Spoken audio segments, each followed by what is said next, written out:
Hi, thanks for coming. Today's subject is how to use good karma to protect against disease, or if you already have a disease, to make it better.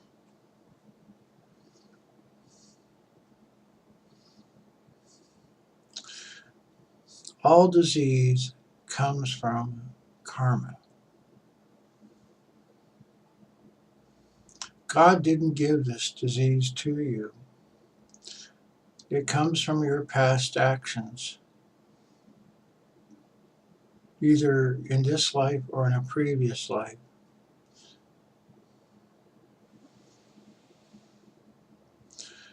And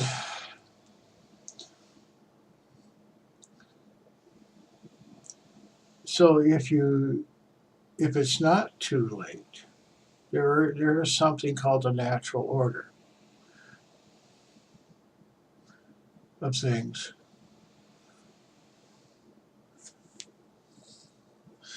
I remember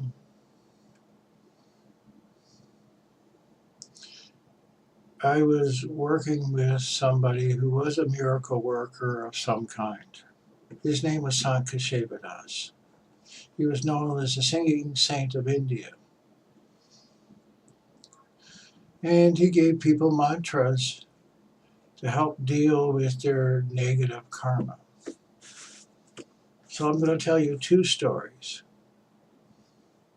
One, some of the people that watch these will already know. I remember we were living on Olive Street in Santa Ana, and we were doing talks and pujas, and Sanji was staying with us. And one day a couple came during the day, not during the evening program or anything. They asked, and they came and had an appointment, and they came.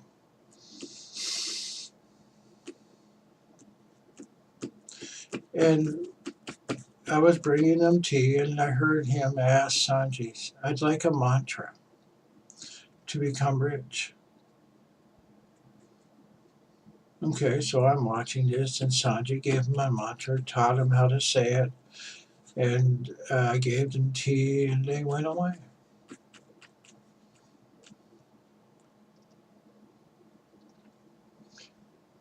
Didn't think anything of it. About a week and a half, 2 weeks, I'm not sure exactly, the wife came back, and she was mad at Sanji. And you know what she said? She said, you gave him a mantra to make him rich, and a couple of days after you gave it to him, he dropped dead of a massive heart attack.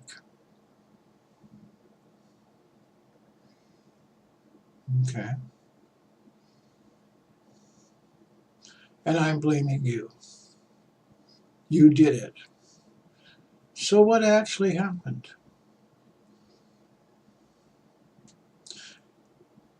I can tell you exactly what happened because I had the ability even then to find out what things were happening.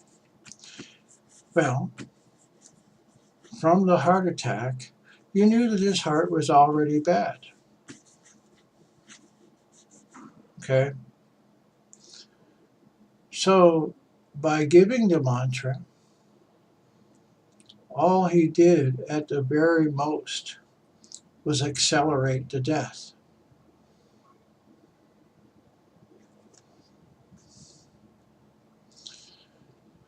So he was never going to be rich in this life. All Sanji did with his mantra, which he used diligently,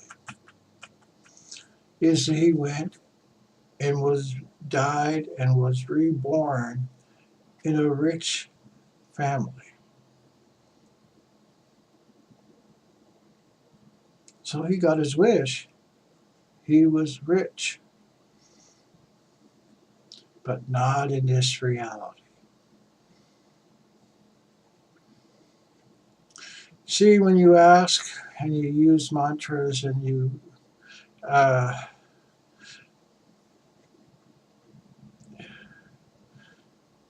try to manipulate reality, the universe is plastic. You can do that, but it will bring you results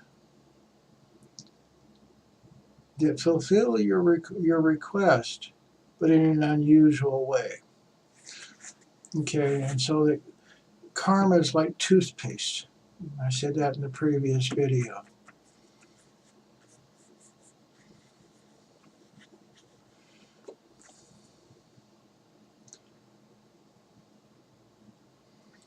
Okay. Well, I said I was going to tell you another one.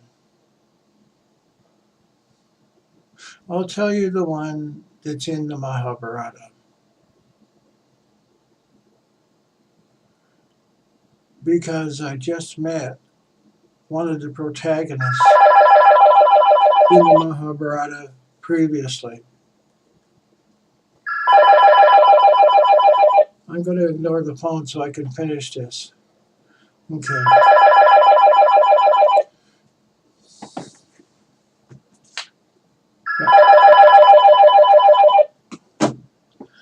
Okay, so that the see, that's the karma. That's that karma interrupting. But if I don't choose to answer it, I will have to pay for it later by answering it in another few minutes.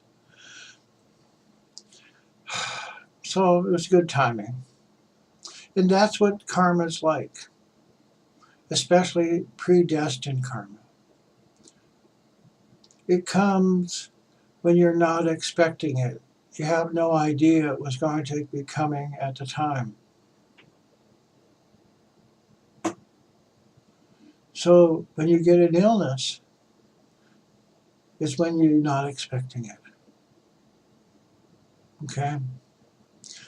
If you wait too long, oh, that was the other story. Okay. This guy came to see Sanji. Okay. He was in the United States from an Arab state, and he was blind. Okay. One of the things that Sanji said is, you can't do anything about this now because the natural order is already gone. Okay, so I made this video because a guy wrote and told me that his wife's neuropathy had gotten better. Okay, but I could see that he's not very religious, nor is his wife. Okay, so what they've done is they put the tube back on the toothpaste, but they haven't stopped the pressure. The toothpaste is being squeezed again and again, and eventually they're going to have another flare-up of this in the future. That's what I saw. How do you deal with that? Well, there's karmic methods. And mantras are one thing, but mantras are tricky. This is spiritual answers to karma. There's always some repercussion from using them.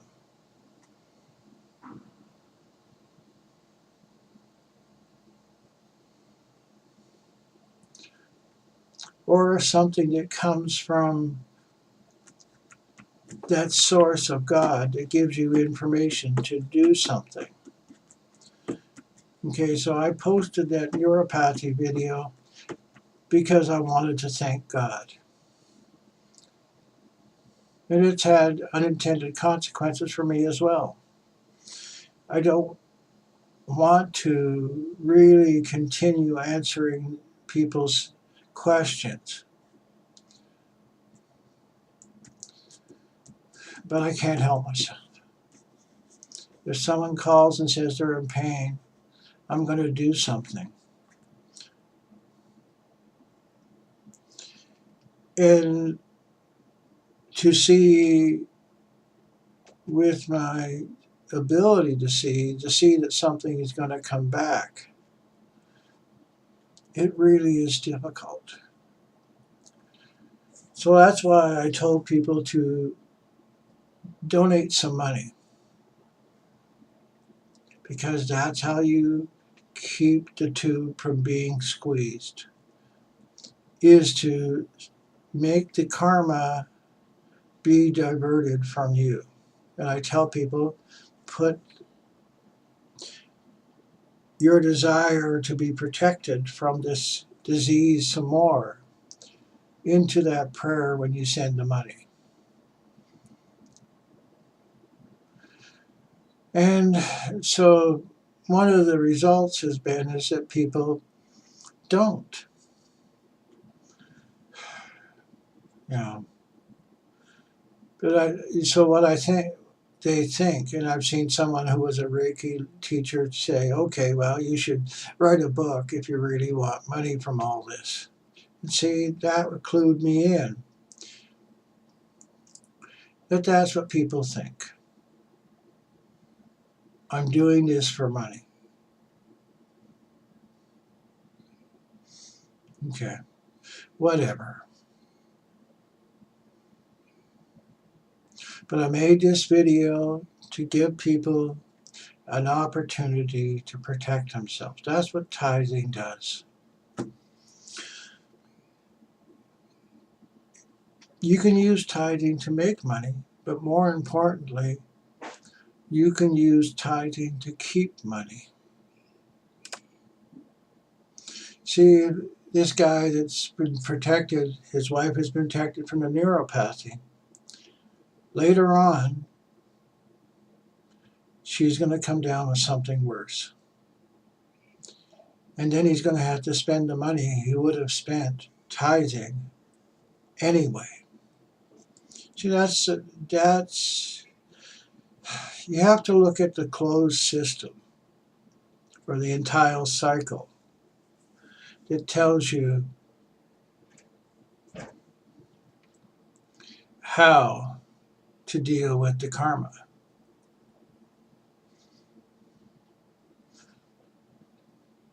Just to give you some idea, let's look at some facts. The Christian communities and the Jewish communities around the world, if you go to those countries, they are the most progressive, the most well kept, the most developed. I've been to India.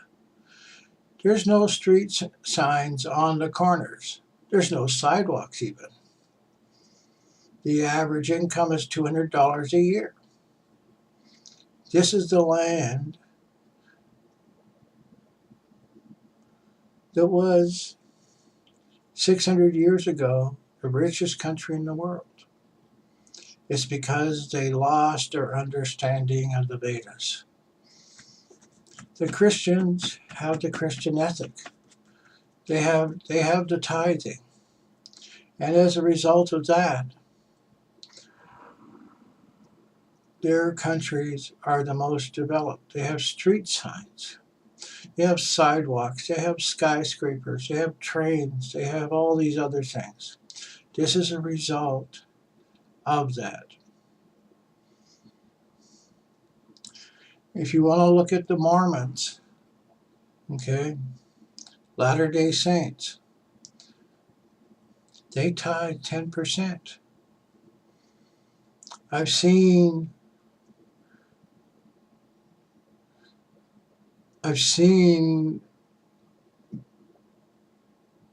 their warehouses that are in Utah that are a mile long, a football field wide, that has everything in it. Food, wheelchairs, medicine, you name it.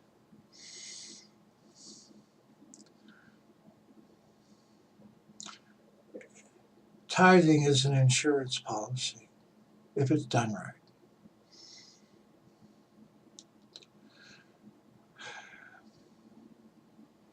Okay, well, I don't want to take your time. Thank you for having spent it. I hope this answers your questions.